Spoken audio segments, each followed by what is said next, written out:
চোখের গুণাটা এত পরিমাণ আমাদের আজকে সমাজে বেড়ে গেছে যে এই চোখের গুণার জন্য আজকে আমরা নামাজে মজা পাচ্ছি না।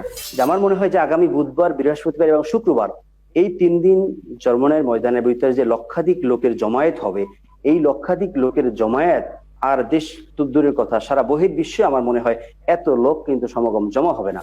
যখন চরমনাইয়ের ময়দানের ইশকের গজল যখন আমার এবং আপনার কর্ণপ্রহরী এসে পৌঁছাবে, আপনি যত বড়ই পাথর দেরওয়ালা লোক হন না কেন, ওয়াল্লাহি আপনার চোখ থেকে অশ্রু আসবেই আসবে। আসসালামু আলাইকুম রাহমাতুল্লাহ। নাহমাদুহু ওয়া নুসাল্লি আলা রাসূলিহিল কারীম, আম্মা বাদ। সুপ্রিয় দর্শক শ্রোতা, দেশ ও প্রবাসী, কাছে ও দূরে, যে যেখান থেকেই আমাদেরকে দেখছেন ও শুনছেন, সকলকে আন্তরিক মোবারকবাদ জানাচ্ছি। আমি ইউসুফ মাহমুদী এবং আপনাদের প্রত্যেককেই আমন্ত্রণ জানাচ্ছি আমাদের আজকের এই বিশেষ ভিডিও বার্তা অনুষ্ঠানে। বন্ধুরা, আজ আমরা জানব চরমনাইয়ের মাহফিলের ফায়দা কি এ বিষয়ে আমাদের সাথে আলোচক রয়েছেন। আখলাক টিভির স্টুডিওতে ভার্চুয়ালি যুক্ত আছেন মাওলানা নাঈম ইসলাম মাহমুদী হাফিজাহুল্লাহ, যিনি খতিব বাইতুল মামুর জামে মসজিদ, কেরানীগঞ্জ, ঢাকা, সহকারী ইমাম কাম অডিটর, বাংলাদেশ মুজাহিদ কমিটি, হযরতপুর, কেরানীগঞ্জ, ঢাকা। প্রিয় দর্শক, চলুন আমরা হযরতের সাথে একটু সালাম বিনিময় করে আসি। আসসালামু আলাইকুম মুহতারাম, কেমন আছেন? ওয়ালাইকুম আসসালাম ওয়া রাহমাতুল্লাহি ওয়া বারাকাতুহু। আলহামদুলিল্লাহ, ভালো আছি। আপনি কেমন আছেন? আলহামদুলিল্লাহ, আমি এবং আমরা সবাই ভালো আছি। প্রিয় দর্শক, আপনাদেরকে আমরা প্রথমেই একটু ভূমিকা দিয়ে নিতে চাই যে চরমনাইয়ের মাহফিল একটি ঐতিহ্যবাহী মাহফিল, যা প্রতি বছর 2বার হয়, ফাল্গুনে এবং অগ্রহায়ণে। তো এই মাহফিল দুটিতে আমরা দেখি লাখো লাখো মানুষের সমাগম, এবং মানুষ কষ্টও করে, আনন্দও করে। তার মানে যাতায়াতের কষ্ট, থাকার কষ্ট, খাবার কষ্ট, আবার এর মধ্যেই মানুষ প্রচুর পরিমাণে আনন্দ ফিল করে, ইবাদতের আনন্দ, ঘুরে বেড়ায়, বিভিন্ন জিনিস দেখে, বিভিন্ন কিছু করে। তো এই মাহফিল নিয়ে আমরা সবসময় পজিটিভ আলোচনার সাথে সাথে আমরা কিছু নেগেটিভ আলোচনাও শুনি। তো সেই ক্ষেত্রে আলেম ওলামারা যারা এই মাহফিলের সাথে সম্পৃক্ত, যারা এই মাহফিলে যান, বারবার গিয়েছেন, এই ময়দান সম্পর্কে জানেন, তাদের থেকে আমরা যদি এর ফজিলত সম্পর্কে, এর উপকারিতা সম্পর্কে জানতে পারি, তাহলে আমরা অনেক দূর এগিয়ে যেতে পারবো। বিশেষ করে আম সাধারণ সাথী যারা রয়েছেন, অথবা যারা চরমনাই মাহফিলে কখনো যাননি, অযথাই একটা মিথ্যা প্রোপাগান্ডা শোনার কারণে, অথবা মিথ্যা একটা মিসগাইড সংবাদ হওয়ার কারণে চরমনাই সম্পর্কে বা চরমনাই মাহফিল সম্পর্কে ওনার একটা নেগেটিভ ধারণা জন্মায়। এজন্য আজকে আমরা মাওলানা নাঈম ইসলাম মাহমুদী হযরতের কাছ থেকে জানবো চরমনাইয়ের মাহফিলের ফায়দা সমূহ, যে এখানে গেলে লাভ কি, এখানে গেলে কি কি ফায়দা, এবং মানুষ এখান থেকে কি কি আনতে পারেন বলতে মাল সামানা আমলের ক্ষেত্রে। সেই ক্ষেত্রে আমরা হযরতের কাছ থেকে জানবো বিশদভাবে ইনশাআল্লাহ। জি মোহতারাম, আপনি বলবেন চরমনাইয়ের মাহফিলের ফায়দা কি কি? আসসালামু আলাইকুম ওয়া রাহমাতুল্লাহি ওয়া বারাকাতুহু। ইন্নাল হামদালিল্লাহ নাহমাদুহু ওয়া নুসাল্লি আলা রাসূলিহিল কারীম, আম্মা বাদ। আলহামদুলিল্লাহ, সম্মানিত দর্শক শ্রোতা, আলহামদুলিল্লাহ আমরা যুক্ত হতে পেরে আন্তরিক শুভেচ্ছা এবং মোবারকবাদ জানাচ্ছি আখলাক টিভির পরিচালক ভাই মোহাম্মদ ইউসুফ মাহমুদী ভাইকে।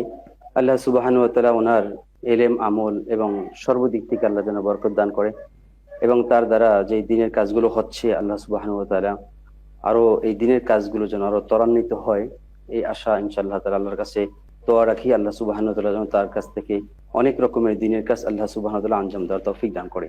তো আজকে আমাকে যে বিষয় নিয়ে আলোচনা করার বলা হয়েছে, যে ভূমিকাটা ইনশাআল্লাহ তাআলা আমাদের সম্মানিত সঞ্চালক সাহেব আমাদেরকে সাজিয়েছে, যে চরমনাই ময়দানে মাহফিলে যাওয়ার দ্বারা কি ফায়দা।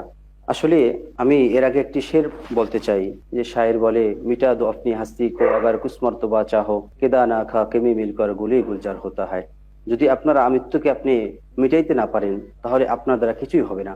আমাদের ওস্তাদ একটি কথা বলতো, দেখো বাবা, যদি একটি ইট যে তৈরি হয়, একটি মাটি থেকে তৈরি হয়, একটি ইট বিভিন্ন জায়গায় ব্যবহৃত হয়, ওই একই ইট কিন্তু মসজিদের ভিতরে ব্যবহৃত হয়। ইট যদি বলতো আমাকে ধরা যাবে না, আমাকে ছোঁয়া যাবে না, আমাকে আগুনের ভিতরে রাখা যাবে না, আমাকে পানির ভিতরে মিশ্রিত করা যাবে না, তাহলে কিন্তু ওই ইটটা কিন্তু একটি ভালো জায়গায়, মসজিদের ভিতর জায়গায়, যে জায়গায় মানুষ হাজার হাজার লক্ষ লক্ষ মানুষ জায়গায় সেজদা করে, এটা কিন্তু সে ইট ওইরকম সম্মানিত স্থানে যেতে পারতো না। এই জন্য মাহফিলের ময়দান, ইস্তেমার ময়দান এবং দিনী মজলিস গুলো হলো স্বর্ণের থেকে তো অনেক বেশি দামি। তো ওই সমস্ত ময়দানে যারা যাবে, ওই সমস্ত ময়দানে যারা বসবে, তারাও স্বর্ণের মানুষের মতো রূপান্তরিত হয়ে যাবে। তো আমি ভূমিকা দীর্ঘায়িত না করে আমি সরাসরি আলোচনায় যেতে চাই, যেহেতু আমাদের পরিচালক সাহেব আমাকে ভূমিকা সাজিয়ে দিয়েছে। তো যে কথাটা আমি বলবো প্রথমে, যে আসলে মাহফিলের ময়দান এবং চরমনাইয়ের ময়দানের ভিতরে আপনি গেলে আপনার হাজার হাজার ফায়দা আপনার হবেই হবে ইনশাআল্লাহ তাআলা। আপনি যদি মাহফিলে যান, চরমনাই ময়দানে যান, তাহলে আমি আপনাকে বলবো না যে আপনি চরমনাইয়ের মুরিদ হন, আপনি ওই জায়গার থাকেন, সময় দেন, এরকম কথা আপনাকে আমি কখনো বলবো না, বা আমাদের আখলাক টিভি যে পরিচালক আছে উনিও আপনাকে বলবে না। আপনি যদি চরমনাই ময়দানে বেঁধে যান, কমপক্ষে আপনার হাজার হাজার ফায়দা হবে, তার ভিতরে আমি 10টি সাধারণ ফায়দার কথা আমি বলবো, যে এই ফায়দাটা ইনশাল্লাহ তাআলা আপনার হবেই হবে, আপনার হবেই হবে। 10টি ফায়দা, এর থেকে কম আপনার হতেই পারে না। আপনার যে প্রথম যে ফায়দার কথা আমি বলবো, যে 3 দিন যদি ময়দানের ভিতরে আপনি অবস্থান করেন, আপনার 3 দিনে 3 পাঁচা 15 ওয়াক্ত নামাজ আপনার কাজা হবে না। মাশাআল্লাহ। আপনি বাড়িতে থাকলে আপনার 15 ওয়াক্ত নামাজ কাজা হওয়ার সম্ভাবনা ছিল, কিন্তু আপনি 3 দিন যদি চরমনের ময়দানের ভিতরে থাকেন, তাহলে আপনার 3 দিনে 3 পাঁচা 15 ওয়াক্ত নামাজ আপনার কাজা হওয়ার সম্ভাবনা নাই। দ্বিতীয় নম্বর যে কথাটা আমি বলবো, যে 3 দিন যদি আপনি চরমনের ময়দানের ভিতরে থাকেন, দ্বিতীয় ফায়দা হলো আপনার চোখের যে মহতারাম গুণাটা মহতারাম আপনার সাথে আমি একটু যোগ করতে চাই যে 3 5 এ 15 জি ওয়াক্ত জি আপনি যে হিসাব দিলেন এর চাইতে আরো বেশিও হতে পারে। কারণ যেই ব্যক্তি নামাজি তিনি জি তো নামাজ পড়েনি, কিন্তু যদি এমন হয় শুধু চরমনাই মাহফিলে আসছেন এই উপলক্ষেই নামাজ পড়া ধরছেন বা পড়তেছেন, তো যে মাহফিলে যাইতেছেন দেখা যায় সে দূর দূরান্ত থেকে জি জি বাংলাদেশের বিভিন্ন প্রান্ত থেকে মাহফিলে আসতেছে, এমনও আছে যে 1 1.5 দিন 2 দিন আসতেই যায় যাইতেই যায়। তো এই যে কাফেলার সাথে তিনি জি থাকতেছেন জি তিনি কিন্তু তখনও নামাজ পড়তেছেন, তার মানে চরমনাই মাহফিলের 3 জি দিন যে আপনি ফওয়ায়েদ বর্ণনা করলেন, এই 3 দিনের 3 5 এ 15 ওয়াক্ত তো আছেই, যাতায়াতেও সে নামাজ পড়েন। এমন বহু মানুষ আছেন যারা আগে নামাজ পড়তেন না, তো এই মাহফিলে যাচ্ছেন, তো যাওয়া থেকে শুরু করে আসা পর্যন্ত ওই 3 দিনে 3 5 এ 15 সাথে আরো সফরের যাতায়াতের নামাজগুলো তার দ্বারা পয়দা হয়, তার দ্বারা পড়া হয়। জি মহতারাম বলবেন। জি জি জি জি জি জি আলহামদুলিল্লাহ, অত্যন্ত সুন্দর একটি আলোচনা আপনি করেছেন। তো যে কথাটা আমি মানে বলতেছিলাম, যে আপনি এই 3 দিন তো আপনাদের নামাজ আছেই, তারপরে যাতায়াতের নামাজগুলো আছে, তারপরে আউবিনের নামাজ আছে, ইশরিকের নামাজ আছে, তাহাজ্জুদের নামাজ আছে, ইত্যাদি ইত্যাদি আনুষঙ্গিক বিষয় আপনি দেখবেন ভাই, যে একটা আপনি আমলি মজমায় রয়েছেন, ওই আমলি মজমার কিন্তু আসর কিন্তু আমার এবং আপনার কাছে থাকবে। আপনি কখনো আউবির নামাজ পড়েন নাই, আপনি কখনো তাহাজ্জুদের নামাজ পড়েন নাই, যখন আপনি দেখবেন আপনার পার্শ্ববর্তী থেকে একজন ব্যক্তি দাঁড়ায় গেল আউবির নামাজের পড়ার জন্য, আপনি চিন্তা করেন ভাই আরে আমি কেন বসে আছি, আমিও তার সাথে নামাজ পড়ি। Yes. আপনি যখন কখনো তাহাজ্জুদের নামাজ পড়েন নাই, অল্লাহি আপনি কখনো তাহাজ্জুদের নামাজে পড়েন নাই, যখন আপনি চরমনাই ময়দানের ভিতরে যাবেন দেখবেন আপনার থেকে বুড়ো 60 থেকে 70 বছর 80 বছরের মানুষে শীতের কনকনের ভিতরে ওই খালের পানি দিয়ে, ওই পানি দিয়ে সে পরিষ্কার পরিচ্ছন্নতা অর্জন করে তারপর তাহাজ্জুদের নামাজ আদায় করতেছে। তো আপনার মনেও চাইবে যে আমার থেকে বয়স্ক বৃদ্ধ বয়োবৃদ্ধ লোকটি সে নামাজ আদায় করতেছে, আমি কেন করতে পারতেছি না? তো Yes. আপনি দেখবেন ওখান থেকে আপনার ওই 5 ওয়াক্ত নামাজের সাথে আপনার তাহাজ্জুদের নামাজটা হবে, আপনার আউবিনের নামাজ হবে, আপনার চাশতের নামাজ হবে, ইত্যাদি ইত্যাদি আনুষঙ্গিক যে নামাজগুলো রয়েছে ইনশাআল্লাহ তারা কমপক্ষে হলেও আপনার এই নামাজগুলো আপনার ছুটবে না। দ্বিতীয় যে ফায়দার কথা আপনি বলতেছিলাম সেটা হলো আপনার চোখের গুনাহ। আজকে বর্তমান সমাজের ভিতরে চোখের গুণাটা এমন পর্যায়ে হয়ে গেছে, অক্সিজেন যেরকম মানুষের জন্য জরুরি, আমি মনে করতেছি চোখের গুণাটাও যেন রাস্তায় বের হইলে ওইভাবেই জরুরি। জি। চোখের গুণাটা এত পরিমাণ আমাদের আজকে সমাজে বেড়ে গেছে যে এই চোখের গুণার জন্য আজকে আমরা নামাজে মজা পাচ্ছি না, আজকে আমরা রোজা রেখে রোজার ভিতরে মজা পাচ্ছি না, জিকিরে মজা পাচ্ছি না, কোরআন তেলাওয়াতে মজা পাচ্ছি না। কারণ কি, আমাদের ওস্তাদ একটি কথা বলতেন যে বাবারা, যে চোখের গুণাটা এমন মারাত্মক গুণা, যে গুণার কারণে তোমার ইমান আমল আখলাক সবচেয়ে ধ্বংস করে দিতে পারে। তো আমি বিস্তারিত যাব না। যে দ্বিতীয় নাম্বার যে জি ফায়দার কথা আমি বলেছি জি সেটা হলো চোখের গুণা। যে আপনি যদি ওই মজমার ভিতরে 3 4 দিন অবস্থান করেন, আপনার কখনো চোখের গুণাটা ওই 3 দিনের ভিতরে আপনার হবে না। তো আপনি ওই 3 দিন যদি আপনার চোখের গুণা থেকে আপনি বিরত থাকতে পারেন, ওই অবস্থায় যদি আপনি নামাজ আদায় করতে পারেন, আল্লাহ চাহে তো ইন্নাস সালাতা তানহা আনিল ফাহশাই ওয়াল মুনকার, যে নামাজ পাপাচার থেকে, অন্যায় অত্যাচার কাছ থেকে আপনার ইনশাআল্লাহ তাআলা ওই নামাজই আপনাকে বিরত রাখবে।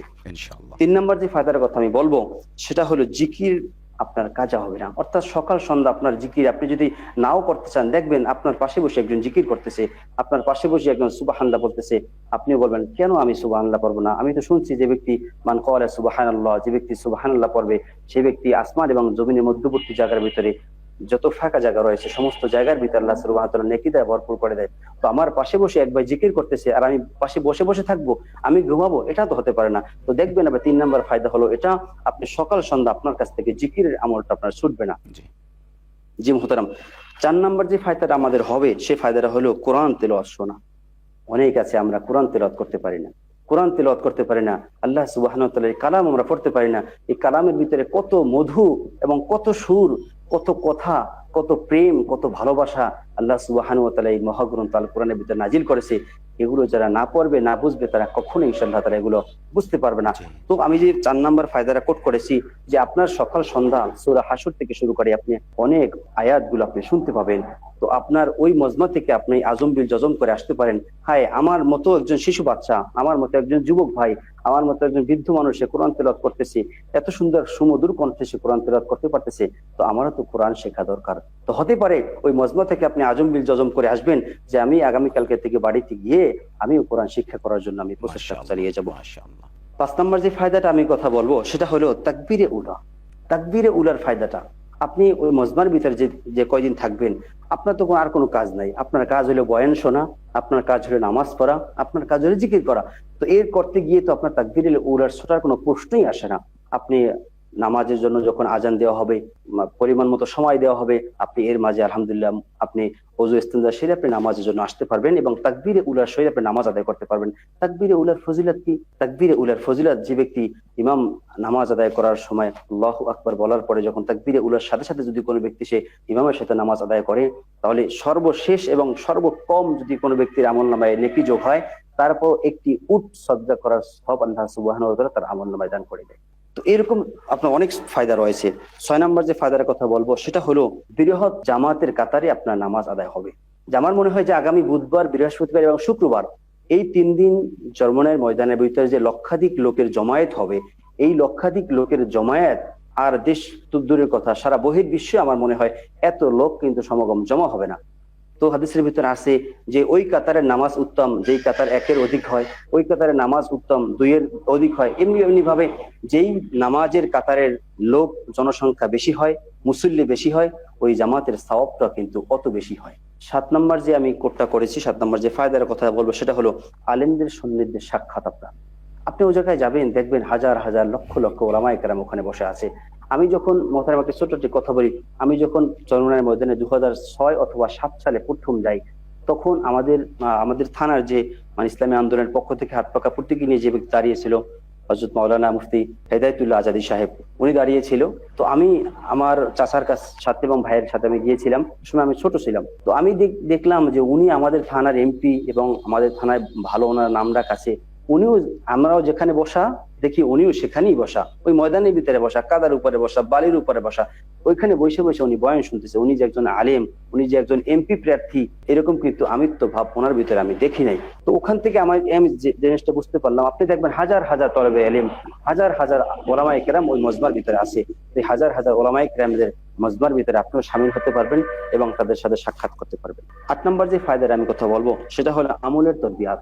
আমলের তরবিয়তটা আপনার হবে কিরকম? আমলের তরবিয়তটা হবে, আপনি বাড়িতে বসে আপনি 5 ওয়াক্ত নামাজ সুন্দরভাবে পড়তেন না, আপনি জিকির করতেন না, আপনি কোরআন তেলাওয়াত করতেন না, আপনি আলেমের কাছে যেতেন না, আপনি ভালোভাবে উজু করতেন না, নামাজের পাবন্দি আপনার ছিল না।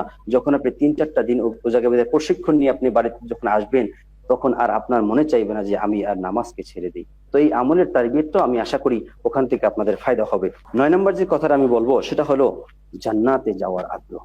ওই মজমার ভিতরে যদি আপনি যান, আপনি জান্নাতে যাওয়ার আগ্রহ আপনার 100% বেড়ে যাবে। কিরকম বেড়ে যাবে? যখন জান্নাতের কথা বলা হবে, যখন জান্নাতের বয়ানের কথা হবে, যখন হুর গেলবানের কথা হবে, জান্নাতের নাজ নিয়ামতের কথা হবে, তখন দেখবেন আপনার এবং আমার এমন হালত তৈরি হবে, এমন অবস্থা তৈরি হবে, আর মন চাইবে না ওই ময়দান ছেড়ে আমি বাড়িতে আসি।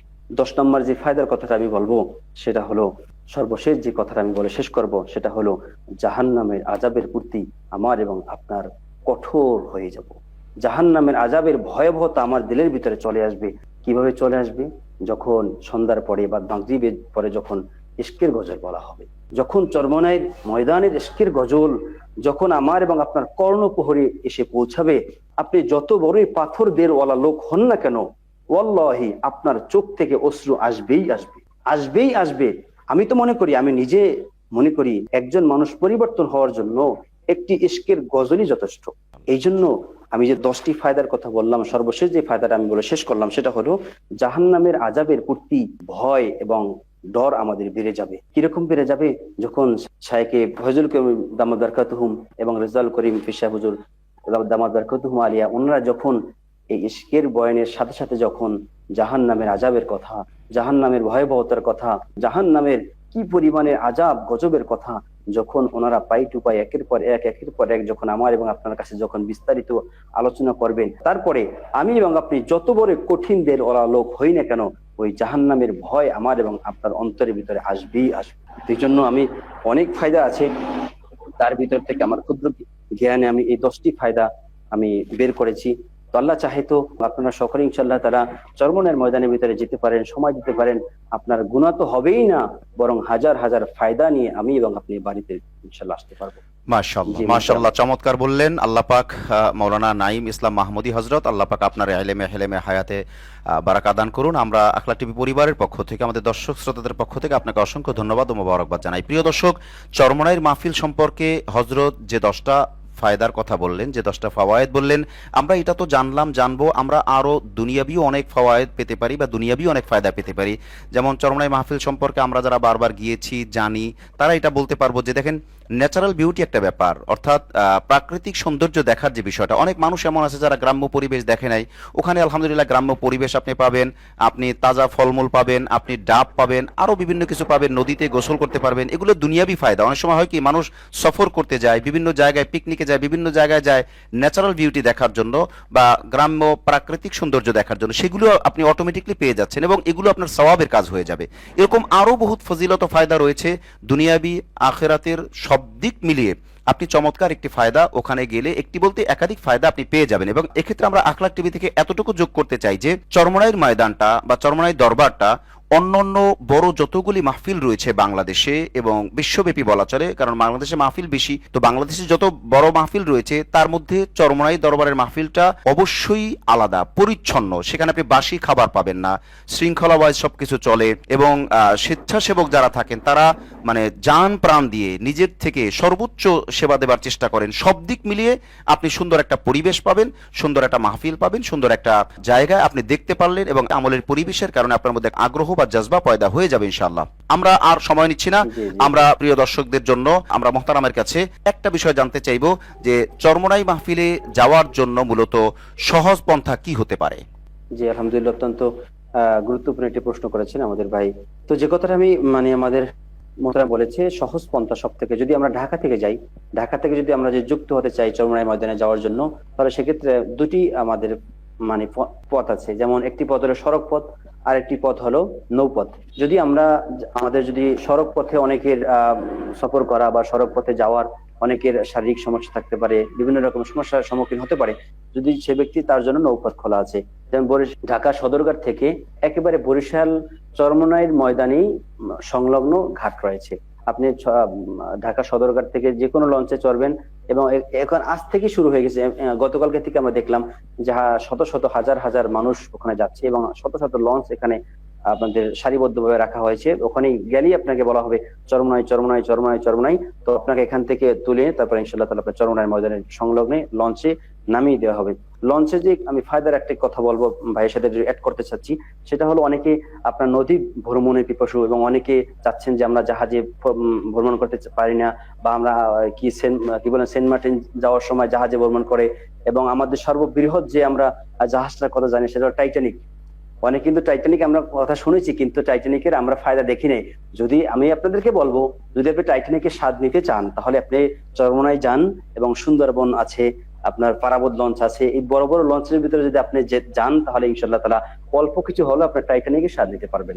জি বলেন। দ্বিতীয় যে পথটা রয়েছে সেটা হলো সড়ক পথ, অর্থাৎ আপনি ঢাকা যাত্রাবাড়ি থেকে এবং সায়দাবাদ থেকে গাবতলী থেকে, 3টা পয়েন্ট, যাত্রাবাড়ি, সায়দাবাদ, গাবতলী এবং সাভার। আপনি চমৎকার ভাবে বলেছেন। আমরা আরো সহজ করে দিতে পারি, বাংলাদেশের যে কোনো প্রান্ত থেকে নৌপথ অথবা সড়ক পথে সে বরিশাল শহরে যদি পৌঁছে, বরিশাল শহরের আনাচে কানাচে হইতে শুরু করে যে কোনো প্রান্ত থেকেই চরমনাইয়ের মাহফিলের মৌসুমে সব জায়গা থেকে চরমনাই ডাক দিয়ে নেওয়া হয়। সেটা টেম্পু হোক, লঞ্চ হোক, ট্রলার হোক, বাস হোক, এনিওয়ে যে কোনো ভাবেই সে যেতে পারবে। তার মানে বাংলাদেশের যে কোনো প্রান্ত থেকে নৌপথ অথবা সড়ক পথে সে বরিশাল শহরে গেলেই চরমনাই একদম কাছাকাছি, অল্প সময়ের ব্যবধানে সে চরমনাই ময়দানে পৌঁছতে পারবে। জি মাশাআল্লাহ, আপনি চমৎকার ভাবে বলেছেন। আপনাকে আমাদের পক্ষ থেকে অসংখ্য ধন্যবাদ। সকল দর্শক শ্রোতাদেরকে ধন্যবাদ জানিয়ে আজ এই পর্যন্তই। দেখা হচ্ছে পরবর্তী কোনো লাইভে অথবা পরবর্তী কোনো ভিডিও বার্তায় ইনশাআল্লাহ। আসসালামু আলাইকুম ওয়া রাহমাতুল্লাহি ওয়া বারাকাতুহু। ওয়া আলাইকুম আসসালাম ওয়া রাহমাতুল্লাহি ওয়া বারাকাতুহু।